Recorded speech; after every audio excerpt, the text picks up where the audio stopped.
Hello সবাইকে, নতুন একটা ভিডিওতে সবাইকে ওয়েলকাম করছি। বেশ কিছুদিন পর আমি আবার ভিডিও আপলোড করছি।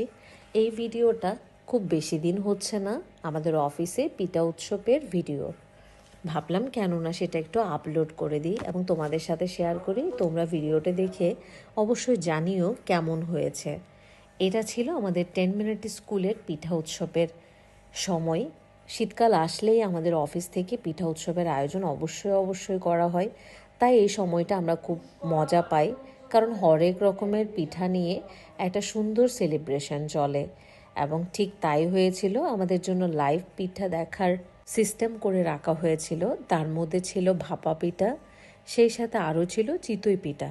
হ্যাঁ, ভাপা এবং চিতই দুটো পিঠাই আমরা ঢাকা শহরের যে কোনো জায়গায় দেখতে পাই, কিন্তু অফিসে এক ছাদের নিচে সবাই মিলে লাইভ পিঠা বানানো দেখা এবং সেই সাথে খাওয়া গরম গরম, বিষয়টা অন্যরকম। আমি ছোটোবেলায় যখন আমার মায়ের সাথে থাকতাম তখন আমি ভীষণ মিস করতাম, কারণ মাও হরেক রকমের পিঠা সেই সাথে খেজুরের রস দিয়ে আমাদেরকে খেতে দিত। ব্যাপারটা ভীষণ মজার ছিল, কারণ শীতের সকালে গ্রামের মধ্যে কুয়াশা দেখে দেখে পিঠা খাওয়ার মজাটা শুধুমাত্র যারা গ্রামে থেকেছে তারাই জানে। পিঠা উৎসব উপলক্ষে আমাদের জন্য এই সুন্দর ফটো ফ্রেমটার আয়োজন করা ছিল, যেখানে সবাই ছবি তুলতে পারবে।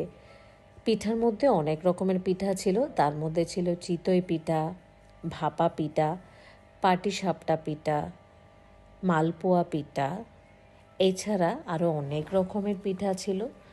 জালপুলি থেকে শুরু করে নাম না জানা অনেক পিঠা। প্রত্যেকটা পিঠার টেস্ট এত বেশি মজা ছিল, কি বলবো, অনেক বেশি ভালো লাগছিল, কারণ অনেক রকমের পিঠাই আমরা খেতে পেরেছি সেই দিন।